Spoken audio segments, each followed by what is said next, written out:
할렐루야. 소만 TV를 찾아오셔서 함께 해주시는 여러분 모두를 환영합니다. 그리고 축복하고 사랑합니다. 한 주간 평안하셨죠? 날씨가 가을의 느낌이 물씬 납니다. 아침 저녁으로는 정말 좀 쌀쌀하다는 느낌이 들 정도입니다. 여러분 건강에 유념하시기 바랍니다.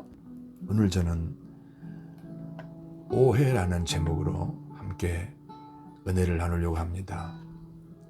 제가 이야기를 먼저 한 두 개를 먼저 하겠습니다. 옛날 경상남도 어느 절에 몹시 추운 어느 겨울날 젊은 여인이 갓난아기를 안고 찾아왔습니다. 그리고는 부탁을 하기를 절에서 겨울을 날 수 있게 해달라는 것이었습니다. 그리고 무엇이든지 할 테니까 겨울 지날 수 있도록 그렇게 사정을 하는데 절 내부에서 회의를 한 결과 받아들이지 않기로 했습니다. 왜냐하면 젊은 여인 때문에 불미스러운 일이 생길 수도 있고 혹시 또 헛소문이 날 수도 있기 때문인 것입니다. 그러자 이 여인은 절을 떠나면서 그 아기를 절 입구에 놔두고 가버렸습니다. 아기 울음소리가 나서 찾아가 보니까 포대기에 이렇게 쌓인 아기가 추운 겨울날 울고 있는 거라서 그 아이를 안고서 방 안으로 들어와서 정성껏 잘 돌봤습니다. 이 아이는 특별히 영특해서 가르치는 대로 배우고 또 법문을 아주 외워버리다시피 했습니다. 18, 19살쯤 됐을 때는 이 집 이미 소문이 날 정도였습니다. 아주 젊은, 아주 유능한 그런 중으로 소문이 났습니다. 그러다 보니 전국에서 많은 사람들이 그에게로 법문을 들으려고 찾아왔습니다. 어느 날입니다. 법문을 하는 중에 많은 사람들이 앉아있는 가운데 어떤 여인이 이런 얘기를 합니다. 저렇게 훌륭한 아들을 둔 어머니는 누굴까? 참 부럽다. 이렇게 얘기를 하는데 옆에서 들릴락 말락하게 어떤 여인이 제가 그 어미입니다. 이렇게 얘기를 하는 거예요. 삽시간에 그 주변이 소란해졌습니다. 누구지? 누구야? 이 얘기가 이제 절에도 들려졌고 그리고 당사자인 승려에게도 전해졌습니다. 그리고 승려에게 절에서 이렇게 얘기를 한 겁니다. 안 됩니다. 이제 와서 어미라니요. 그 갓난아기를 핏덩이를 버리고 갈 때는 언제고 이 아이를 우리가 돌봤는데 이제 와서 어미라 그러는 것이 이게 말이 되는 겁니까? 혼쭐을 내서 돌려보내세요. 이렇게 얘기를 해서 그 젊은 중이 그 애를 만났습니다. 만나서 다시는 나를 아들이라 말하지 말고 그리고 어디 가서 이런 얘기를 다시는 하면 안 됩니다 라고 내보내버린 겁니다. 자, 그런데 이 중에 젊은 중에 아주 그 소문이 정조대왕의 귀에도 들려간 겁니다. 그래서 정조대왕이 신하들을 시켜서 그렇게 훌륭한 젊은 승려를 낳은 어머니를 내가 꼭 한번 만나보고 싶으니 찾아오너라 해서 신하들이 이제 내려와서 그 지역 인근을 다 뒤졌습니다. 그러면서 찾지는 못했고 소문을 들었습니다. 소문인즉슨 아까 말한 그런 내용입니다. 그리고 와서 왕에게 보고를 합니다. 그러자 왕이 편지를 써줍니다. 그 승려에게 전달하라고 하는 말입니다. 이 편지 내용은 이렇습니다. 세상에 어느 누가 좋아한다 사랑한다 하여도 어찌 자신을 낳아준 어머니만 하리요.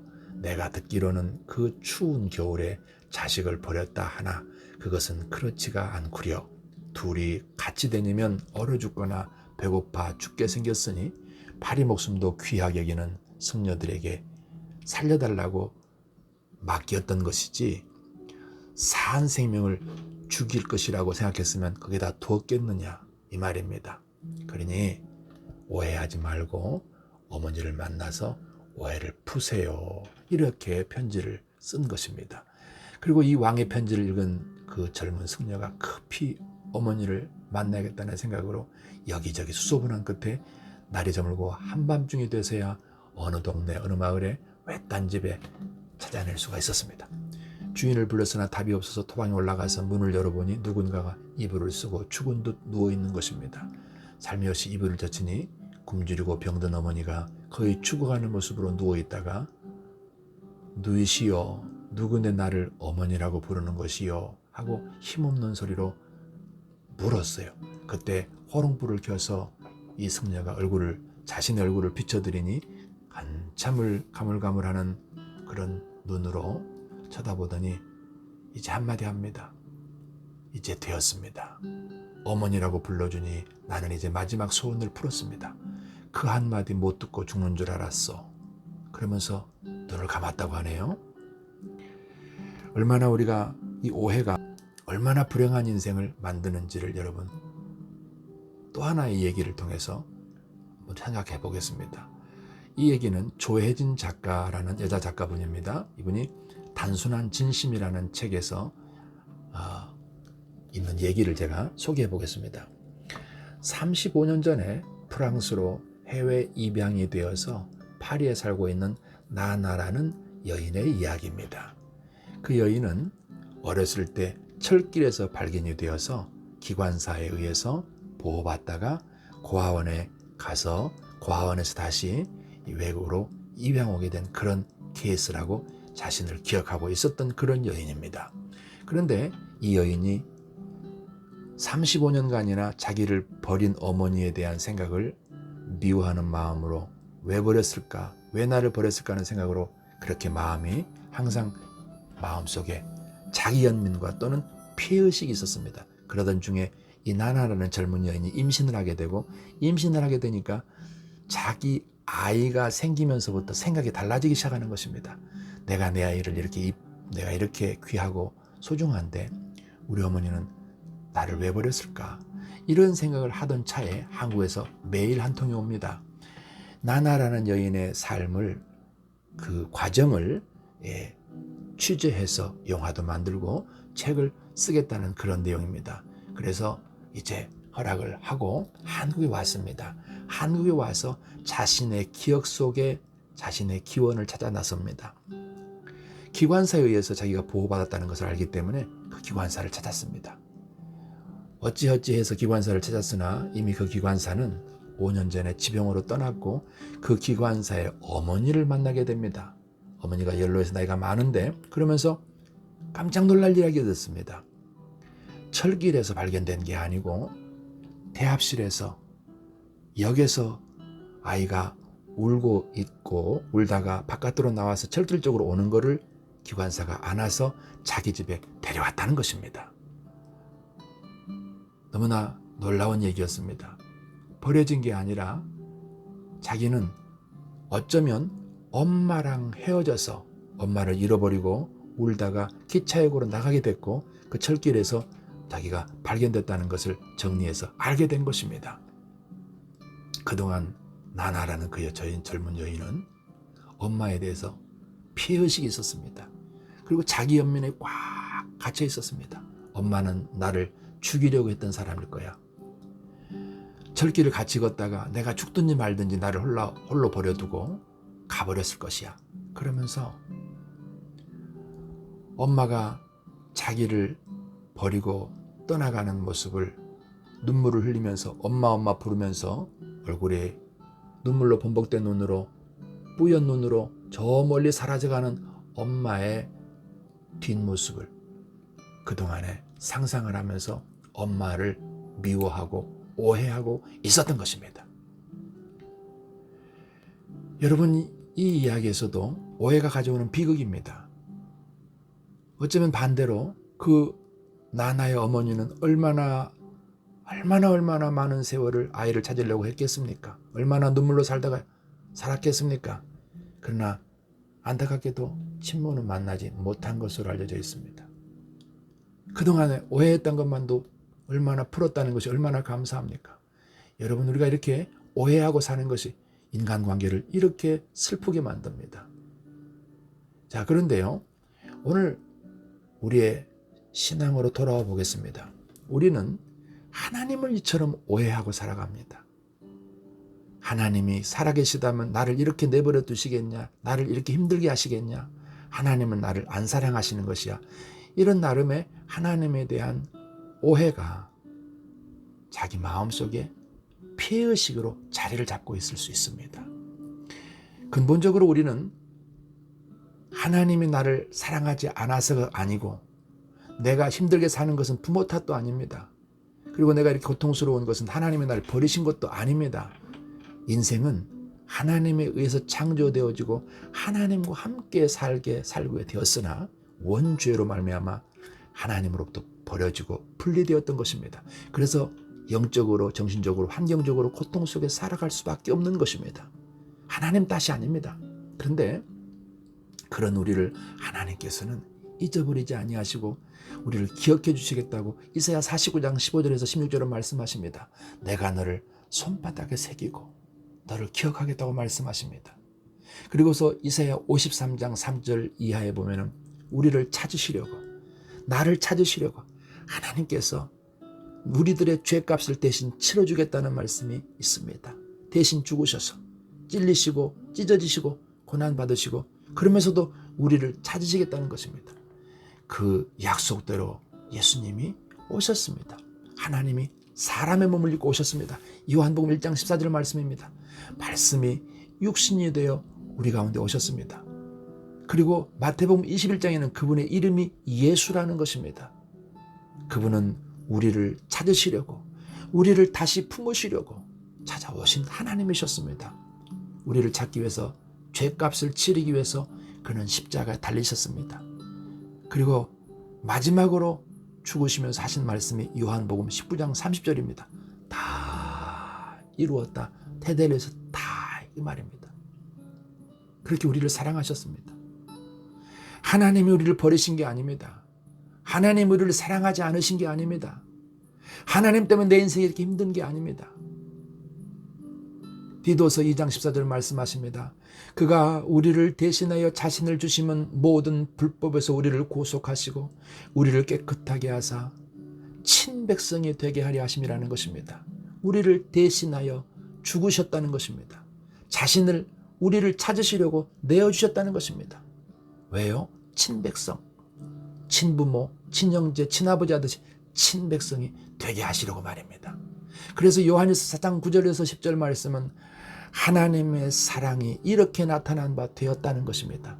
우리가 하나님을 사랑해서 되어진 일이 아니라 하나님이 우리를 사랑해서 우리가 하나님을 다시 만날 수 있게 되었다는 것입니다.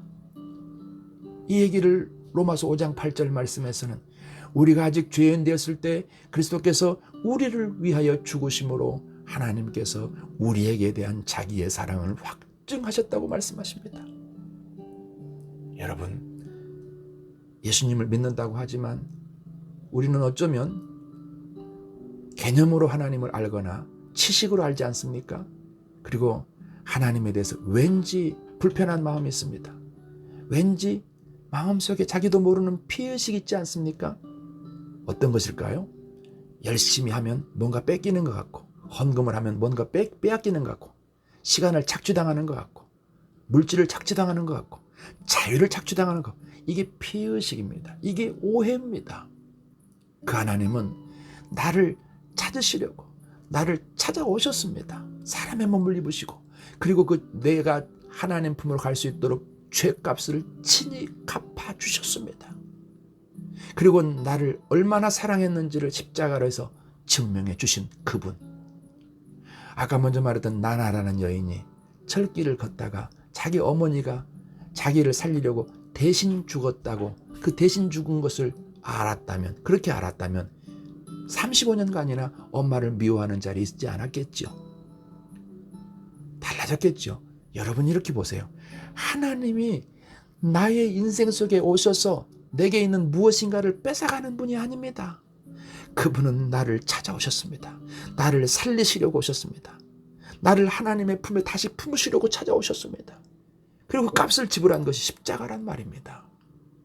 그래서 신앙은 하나님과의 이 오해가 풀리는 것, 이것으로부터 신앙은 출발하는 것입니다. 그래서 뭐라 그래요?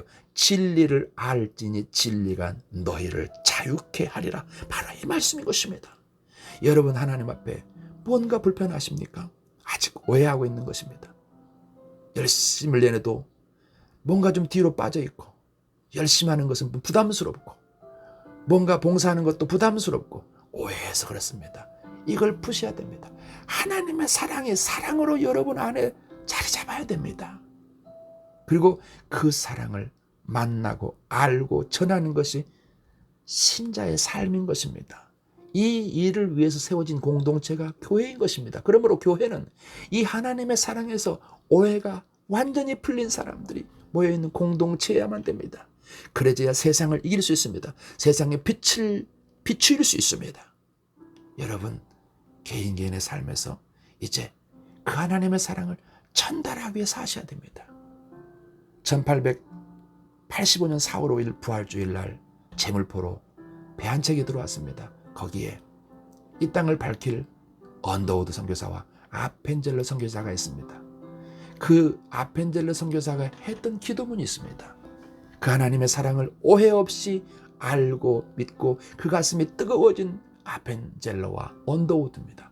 그 언더우드 기도를 제가 읽어드리겠습니다. 주님, 지금은 아무것도 보이지 않습니다. 주님, 메마르고 가난한 땅, 나무 한 그루 시원하게 자라오르지 못하는 이 땅에 저희들을 옮겨와 앉히셨습니다. 그 넓고 넓은 태평양을 어떻게 건너왔는지 그 사실이 기적입니다. 주께서 붙잡아 뚝 떨어뜨려 놓으신 듯한 이곳에 지금은 아무것도 보이지 않습니다. 보이는 것은 고집스럽게 얼룩진 어둠뿐입니다. 어둠과 가난과 인습에 묶여있는 조선 사람들 뿐입니다. 그들은 왜 묶여있는지도 고통이라는 것도 모르고 있습니다. 고통인 줄 모르는 그들에게 고통을 벗겨주겠다고 하면 의심부터 하고 화부터 냅니다. 그들의 속셈이 보이지 않습니다. 이 나라 조정의 내심도 보이지 않습니다. 저희가 해야 할 일이 보이지 않습니다. 그리고 이 땅의 어두움에 저희가 맞서 싸워야 될 것을 우리는 이 시간 기도합니다. 주님, 순종하겠습니다. 겸손하게 순종할 때 주께서 일을 시작하시고 그 하시는 일을 우리의 영적인 눈이 볼 수 있는 날이 있을 줄을 믿습니다. 조선의 믿음의 앞날을 볼 수 있게 될 것을 믿습니다. 지금은 우리가 서양 귀신 양귀자라고 손가락질을 받고 있사오나 저희들이 우리 영혼과 하나인 것을 깨닫고 하늘나라의 한 백성 한 자녀임을 알고 눈물로 기뻐할 날이 있음을 믿습니다. 학교도 없고 그저 경계와 의심과 멸시와 천대만이 가득한 곳이지만 이곳이 머지않아 은총의 땅이 되리라는 걸 믿습니다. 주님, 저희 믿음을 도와주세요. 하나님의 사랑을 알고 이제 깨달은 사람들은 변화가 이렇게 일어나는 것입니다. 하나님에 대한 오해가 풀린 사람들은 이렇게 삶을 사는 것입니다. 그 복음을 전하는 증인으로 살아가는 것입니다. 여러분 어떻습니까? 이렇게 살 수 있어야만 되는 것입니다. 여러분 함께 출발합시다. 힘을 냅시다. 주님 만나는 그날까지 나아갑시다. 감사합니다.